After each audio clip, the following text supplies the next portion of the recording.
dans Romains chapitre 1, verset 18. Verset 18 nous dit « La colère de Dieu se révèle du ciel. » Gardez dans l'esprit que c'est un procès. Nous sommes comme dans un tribunal. Amen. C'est un procès où il y a un rapporteur. Le rapporteur, c'est l'apôtre Paul. C'est celui qui écrit.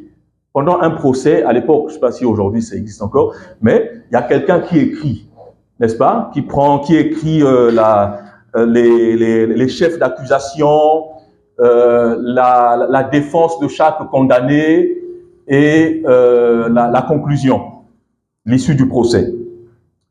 Et donc là, c'est le procès de la grâce. Et le Seigneur veut nous montrer, à travers la bouche, à travers l'apôtre Paul, que tout être humain est coupable à la base. Tout le monde. Personne ne peut se justifier devant Dieu. Amen. Tout le monde est coupable. Et dans ce procès-là, chacun va vouloir se justifier. Il y en a qui vont dire, mais moi, je ne connais pas Dieu. C'est pour ça que je n'ai pas cru en Dieu. Vous voyez? D'autres diront encore, nous, on a la loi. Donc, on est clean. D'autres encore diront, nous, on a la connaissance. Donc, chacun va essayer de se défendre selon ses moyens pour essayer de trouver raison. C'est comme dans un tribunal. Mais à la fin, il y a une personne qui aura raison et tout le monde aura tort. Et cette personne, c'est Dieu. Amen. Donc, c'est ça le procès de la grâce. Personne ne pourra se justifier avec ce qu'il a. Il n'y a que Dieu qui pourra justifier. Donc, je lis la parole de Dieu. La colère de Dieu se révèle du ciel contre toute impiété et toute injustice des hommes qui retiennent injustement la vérité captive. Car ce qu'on peut connaître de Dieu est manifeste pour eux, Dieu le leur ayant fait connaître.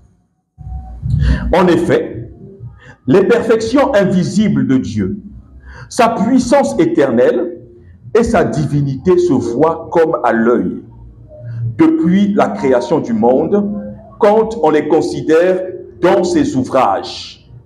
Ils sont donc inexcusables, puisque, ayant connu Dieu, ils ne l'ont point glorifié comme Dieu et ne lui ont point rendu grâce. Mais ils se sont égarés dans leurs pensées et leur cœur sans intelligence a été plongé dans les ténèbres. Se vantant d'être sages, ils sont devenus fous. Et ils ont changé la gloire du Dieu incorruptible en image représentant l'homme corruptible, des oiseaux, des quadrupèdes et des reptiles. C'est pourquoi Dieu les a livrés à l'impureté selon les convoitises de leur cœur, en sorte qu'ils déshonorent eux-mêmes leur propre corps. Eux qui ont changé la vérité de Dieu en mensonge et qui ont adopté et qui ont adoré et servi la créature au lieu du Créateur, qui est béni éternellement. Amen. C'est pourquoi Dieu les a livrés à des passions infâmes. Car leurs femmes ont changé l'usage naturel en celui qui est contre nature. Et de même, les hommes abandonnent l'usage naturel de la femme. Abandonnant l'usage naturel de la femme, se sont enflammés dans leurs désirs les uns pour les autres, commettant homme avec homme des choses infâmes et recevant en eux-mêmes le salaire que méritait leur égarement. Comme ils ne se sont pas souciés de connaître Dieu, Dieu les a livrés à leur sens réprouvé, pour commettre des choses indignes, étant remplis de toute espèce d'injustice, d'impureté, de méchanceté, de cupidité, de malice, plein d'envie, de meurtre, de querelle, de ruse, de malignité, rapporteurs, médisants, impies, arrogants, hautains, fanfarons, ingénieux au mal, rebelles à leurs parents, dépourvus d'intelligence, de loyauté, d'affection naturelle, implacables, sans miséricorde. Et bien qu'ils connaissent le jugement de Dieu, déclarant dignes de mort ceux qui commettent de telles choses, non seulement ils les font, mais ils approuvent ceux qui les font. Et Vous savez, il n'y a rien sous le soleil. Paul, quand il écrit, on a l'impression de se retrouver à aujourd'hui là. Donc, c'est toujours d'actualité. C'est la même culture qui a perduré. Le refus de Dieu. Amen. Donc là, Dieu parle de ceux qui ont retenu la vérité captive. La vérité, elle est évidente pour toutes, pour tous, surtout pour, on appelle les sociétés civilisées, où les gens sont super intelligents, les gens ont tout. Ils connaissent la vérité. Et cette vérité est que Dieu existe. Dieu existe, mais il y a des hommes qui ne reconnaissent pas l'existence de Dieu. Ils ne reconnaissent pas. On peut accuser le diable, on peut dire que c'est le diable qui les a aveuglés. C'est une réalité, oui, mais l'homme a une part de responsabilité dans son ignorance vis-à-vis de Dieu. Parce que Dieu a créé l'homme avec une intelligence. Oui, Dieu a créé l'homme avec une intelligence. Et si le diable agit dans la vie de certains hommes, c'est parce que les hommes ont permis à Satan d'agir dans leur vie. Parce qu'en réalité, moi je suis persuadé que le diable n'est pas plus grand que l'homme. Vous voyez? Parce que l'homme a en lui l'esprit de Dieu. L'homme est un Dieu. L'homme a l'esprit de Dieu. Vous voyez? Et le diable n'est pas plus grand que l'homme. Le diable n'est pas supérieur à l'homme. Vous voyez? Le diable n'est pas supérieur à l'homme. Et donc, tout ce que le diable fait pour éloigner l'homme de Dieu, c'est avec l'autorisation, c'est avec l'accord de l'homme. Vous voyez?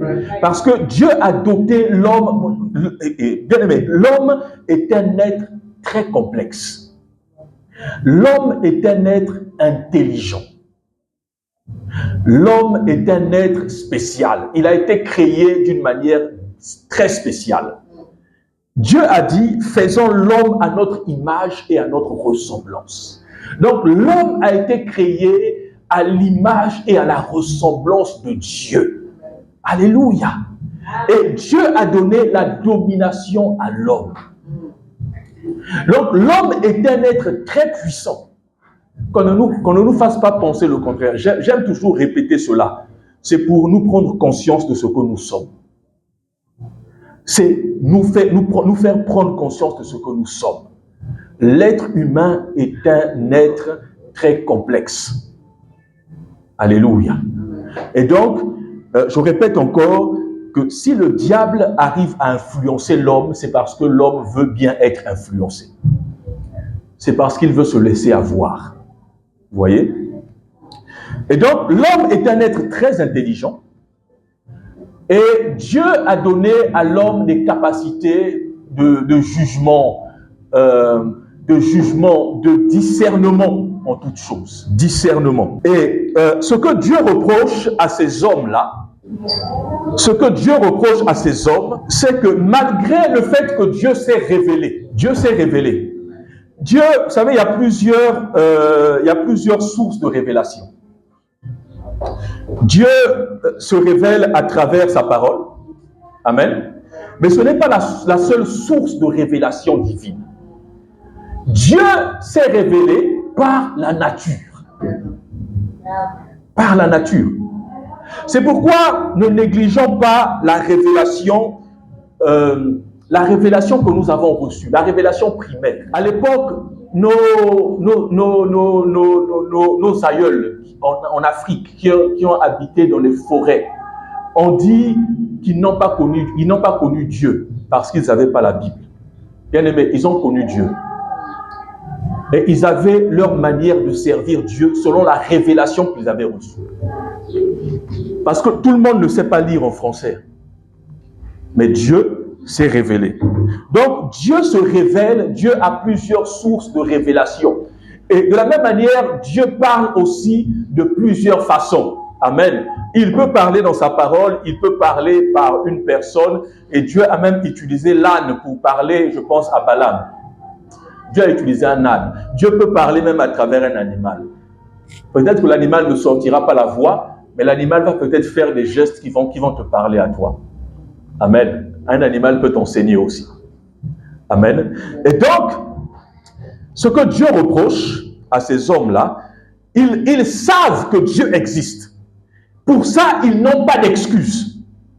Parce que la nature même nous montre que Dieu existe. Et quand on dit à quelqu'un que Dieu existe, la personne dira, moi je ne crois pas. Mais comment tu ne peux pas croire? Comment tu peux être dépourvu d'intelligence quand tu vois qu'il y a des saisons? Et à chaque saison, en hiver, les arbres perdent les feuilles. Au printemps, les plantes sont en train de bourgeonner. Quand tu vois certains phénomènes naturels, tu vois comment la nature est ordonnée. Mais comment tu peux douter de l'existence d'un être supérieur? Comment tu peux douter qu'il y a une intelligence, comme ils appellent, une intelligence supérieure qui a créé ces choses? D'ailleurs, toi-même, en tant qu'être humain, quand tu te vois, tu vois les capacités que tu as, l'intelligence que tu as. Est-ce que tu peux penser que tu viens d'un singe? Ou bien que c'est un Big Bang, ce sont les atomes qui se sont réunis et qui ont fait que l'homme est arrivé au monde? Mais non, ce n'est pas possible. Forcément, il y a... Ça, c'est la grâce de Dieu. Dieu a tout fait pour que l'homme soit sauvé. Dieu a tout fait. Dieu a utilisé plusieurs moyens pour parler aux hommes. Nous-mêmes aussi, nous sommes intelligents. Dieu, quand on se voit, non, forcément, on reconnaît l'existence de Dieu. C'est ça, c'est ce que je veux dire. Et ces personnes-là ne reconnaissent pas l'existence de Dieu. Et donc, Paul dira qu'ils ont gardé la vérité captive. La vérité se trouve en eux, mais ils n'expriment pas cette vérité. Vous voyez? Et ça, c'est quelque chose de grave. C'est quelque chose de grave. Ignorer l'existence de Dieu, c'est très grave. C'est très grave. Ignorer l'existence de Dieu. Et donc, la colère de Dieu se révèle du ciel contre toute impiété et toute injustice des hommes qui retiennent injustement la vérité captive.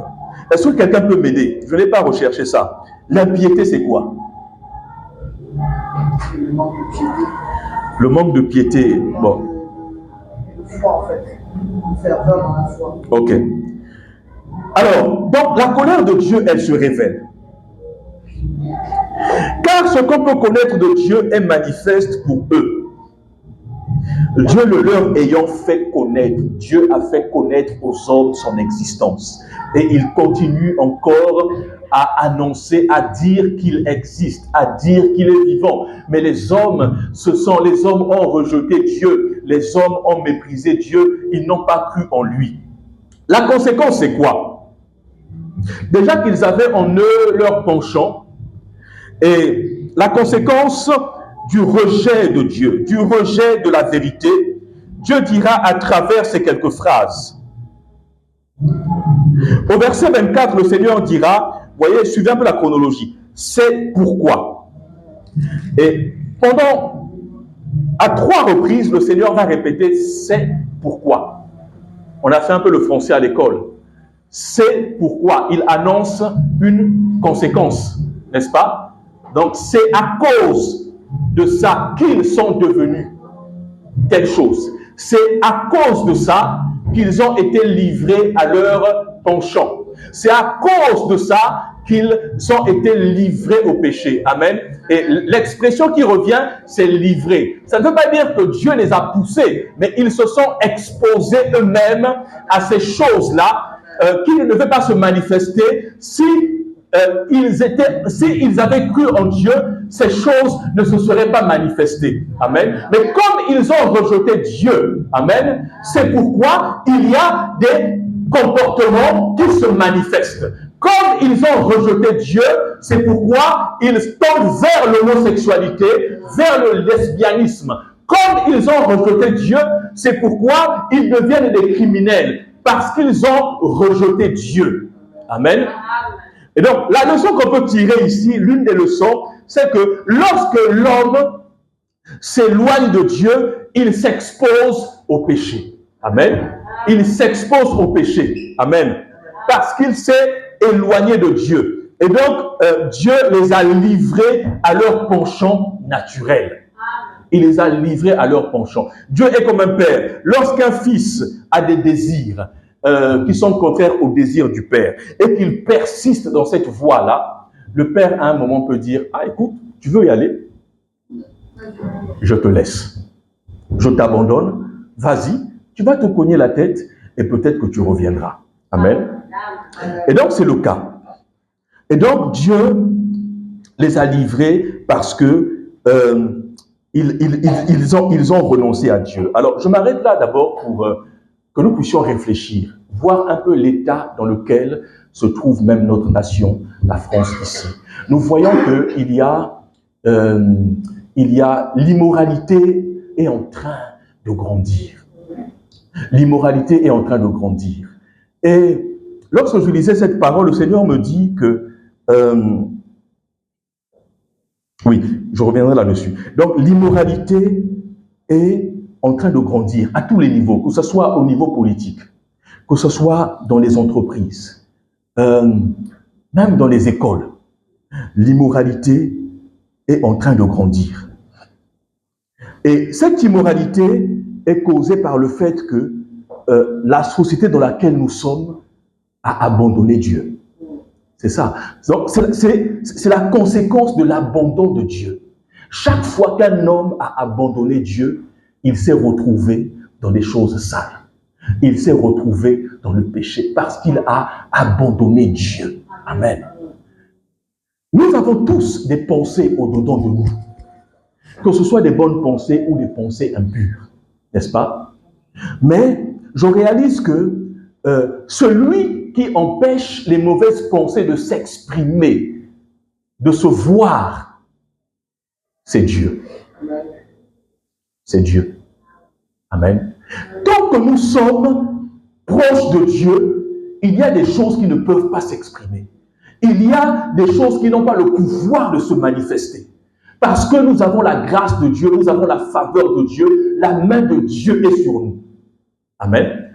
Mais lorsque nous nous éloignons de Dieu, je ne sais pas si vous avez déjà fait ce constat-là, même lorsque votre communion avec le Seigneur faiblit, vous remarquerez que les pensées qui sont à l'intérieur de nous veulent sortir. Il y a comme un empressement. Vous voyez, les désirs de la chair veulent se manifester. Ça se manifeste. Les choses que tu ne voulais pas faire avant. Mais quand tu es loin de Dieu, ces choses-là sont en train de t'attirer. N'est-ce pas? Il faut que tu pêches. Il faut que tu fasses telle chose. Il faut que tu retournes à ta vie passée. Amen. Mais c'est un signe que nous nous sommes éloignés de Dieu. Lorsque le péché est en train de grandir, lorsque l'immoralité est en train de grandir, c'est un signe que la société est en train de s'éloigner de Dieu. Amen. Ou un signe que Dieu a abandonné le peuple. Parce que le peuple se livre maintenant à ses penchants. Dieu a abandonné le peuple. Amen. Et donc, ce qui se passe dans notre nation permet de juger de la santé spirituelle même de la France. C'est vrai qu'il y a des chrétiens qui prient, mais aujourd'hui, on ne se gêne plus de manifester l'immoralité. On ne se gêne plus de prendre des lois sur la fin de vie. On n'a plus honte de prendre des lois sur l'avortement. On n'a plus honte de rien. On a honte de rien. On a honte de rien. C'est un signe, bien aimé, que Dieu a certainement abandonné le pays. Parce que les hommes sont livrés maintenant à leur penchant. C'est un signe. Alléluia. Et donc Dieu les a livrés. Et pour nous aussi, je peux transposer, je reviendrai là encore dessus, pour nous aussi c'est un signe, hein. J'ai déjà dit ça, je vais me répéter. C'est un signe. Lorsque nous sommes faibles spirituellement, lorsque nous sommes en train de nous éloigner de Dieu, on est attiré vers les choses du monde. on s'éloigne de la lumière, on est attiré par les ténèbres. Amen. En fait, il n'y a que deux possibilités. Soit c'est la lumière, ou soit c'est les ténèbres. Alors, le psaume 91. Bien aimé, Dieu est pour nous, il est pour nous un refuge. Et le refuge, ce n'est pas seulement contre les esprits impurs. Hein. Dieu est pour nous une forteresse. Amen. Dieu est pour nous un refuge, il est une forteresse. Amen. Dieu est notre protecteur. Dieu est pour nous comme un parapluie. On va prendre le psaume 91. Vous y êtes? Ok. Psaume 91. Celui qui demeure sous l'abri du Très-Haut repose à l'ombre du Tout-Puissant. Je dis à l'Éternel, mon refuge et ma forteresse. Dieu n'est pas seulement un refuge pour nous contre les esprits malins. Dieu n'est pas seulement un protecteur contre les esprits malins ou contre les attaques de l'ennemi. Mais Dieu est pour nous un refuge et un protecteur contre le pouvoir du péché, contre le pouvoir de la chair. Amen. Oui, contre le pouvoir de la chair. Parce que le jour où Dieu enlève sa main, la chair va vaquer à ses désirs. Le jour où Dieu cesse d'être un protecteur, où il cesse d'être un refuge pour nous, bien aimés, nous irons vers l'autre camp. Donc Dieu est pour nous un refuge, un protecteur, pas seulement contre les attaques de l'ennemi, mais aussi pour nous empêcher de nous diriger vers les choses qui ne l'honorent pas. Alléluia. On va prendre le psaume 121. Il y a encore beaucoup de psaumes comme ça. Hein? Où même David dit, ne m'abandonne pas de peur que je pêche contre ta parole. Ne m'abandonne pas de peur que je pêche contre toi. Alors, on va prendre le psaume 121. Le Seigneur dit au verset 5.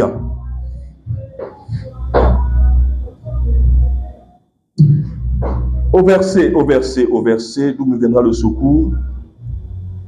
Au verset 3. Il ne permettra point que ton pied chancelle. Amen. Celui qui chancelle, il peut chanceler dans la chair, mais il peut aussi chanceler dans son esprit. Il peut chanceler dans ses pensées aussi. Amen. Mais le Seigneur dit, il ne permettra pas. David dit dans ce psaume, il ne permettra point que ton pied chancelle. C'est par la force de Dieu que nous arrivons à ne pas chanceler. C'est par la grâce de Dieu que nous arrivons à ne pas tomber. Bien aimé, ce n'est pas par notre force, mais c'est parce que nous sommes connectés à Dieu. Dieu est saint. Alléluia.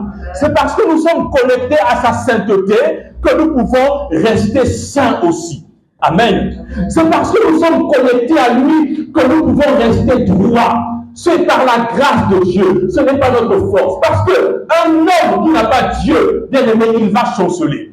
Un homme qui n'a pas Dieu, il passera sa vie à pécher. Un homme qui n'a pas Dieu est capable de commettre un crime. Il est capable d'aller voler parce qu'il n'a pas Dieu, parce qu'il est loin de Dieu. Mais celui qui a Dieu bénéficie de la couverture divine. Amen. Contre les esprits méchants, amen, mais aussi contre les désirs de la chair qui ont tendance à vouloir se manifester. Amen. Ces désirs-là sont comme des désirs intelligents. Ils savent reconnaître quand tu es avec Dieu et quand tu n'es pas avec Dieu.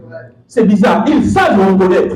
Ils entendent la voix de Dieu. Ils voient la présence de Dieu. Alléluia. Ces désirs-là parlent au-dedans de nous. Donc, lorsqu'ils sentent que tu es en train de t'éloigner de Dieu, alors ils se manifestent.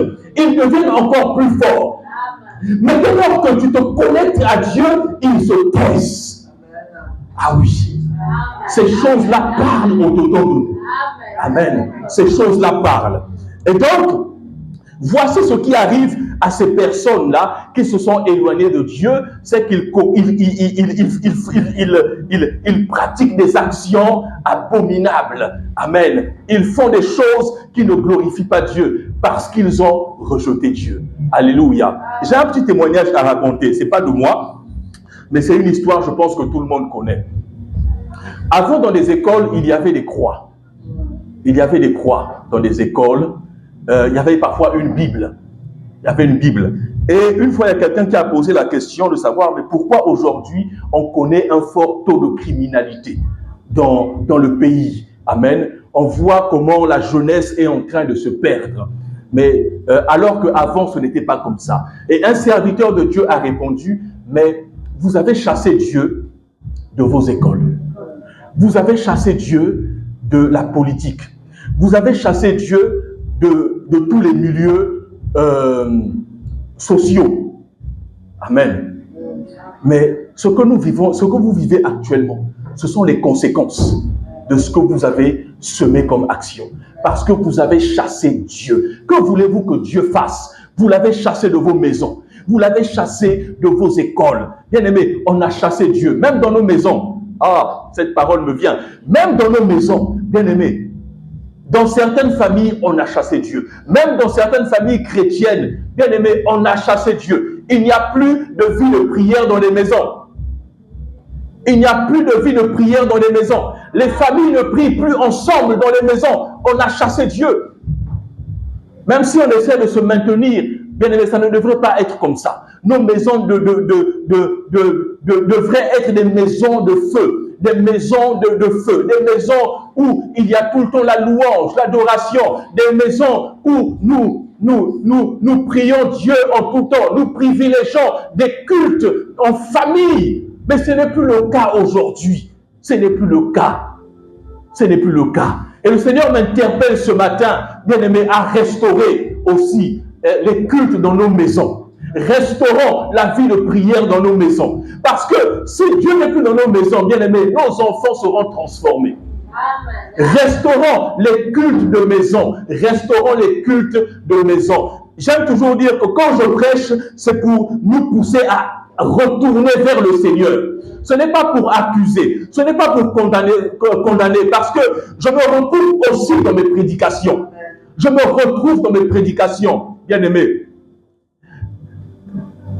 Rappelons Dieu dans nos maisons. Restaurons la vie de prière. Restaurons la discipline spirituelle, le jeûne, la prière. Restaurons tout ceci dans nos maisons. Alléluia. Et nous vivrons le bonheur. Nous vivrons la joie. Nous allons prospérer. Mais ne rejetons pas Dieu. Parce que d'une certaine manière, bien-aimés, nous avons rejeté Dieu. Nous avons rejeté Dieu. Chacun peut se reconnaître dedans. Bien-aimés, nous avons rejeté Dieu. Combien de temps passons-nous dans la journée à chercher même la face de Dieu? Dans la prière. Alléluia. Nous avons rejeté Dieu. Amen. Et ce message est pour nous. Est une interpellation pour nous. Peut-être que nous ne sommes pas dans les choses qui ont été citées, mais c'est une interpellation pour nous, à nous pousser à chercher encore Dieu. Amen. C'est une interpellation à revoir notre communion avec le Seigneur. Une interpellation à revoir notre intimité avec le Seigneur. Parce qu'il y a beaucoup de choses qui nous arrivent, c'est parce que nous nous sommes éloignés aussi de Dieu. Il y a des malheurs qui arrivent, bien aimé. Dieu qui est pour nous un protecteur, Dieu qui est pour nous un bouclier. Comment des malheurs vont nous arriver? C'est vrai que le malheur atteint souvent le juste et que Dieu l'en préserve. Mais il y a des choses qui nous arrivent parce que nous nous sommes éloignés de Dieu. Il y a des décisions que nous prenons parce que notre vie est loin de Dieu. Amen. Oui, il y a des décisions comme ça, des choix que nous faisons dans notre vie à cause de la distance que nous avons avec Dieu. Parce que Dieu est pour nous un véritable conseiller. Il est un appui. Il est un appui. J'aime ce psaume. Le psaume 31.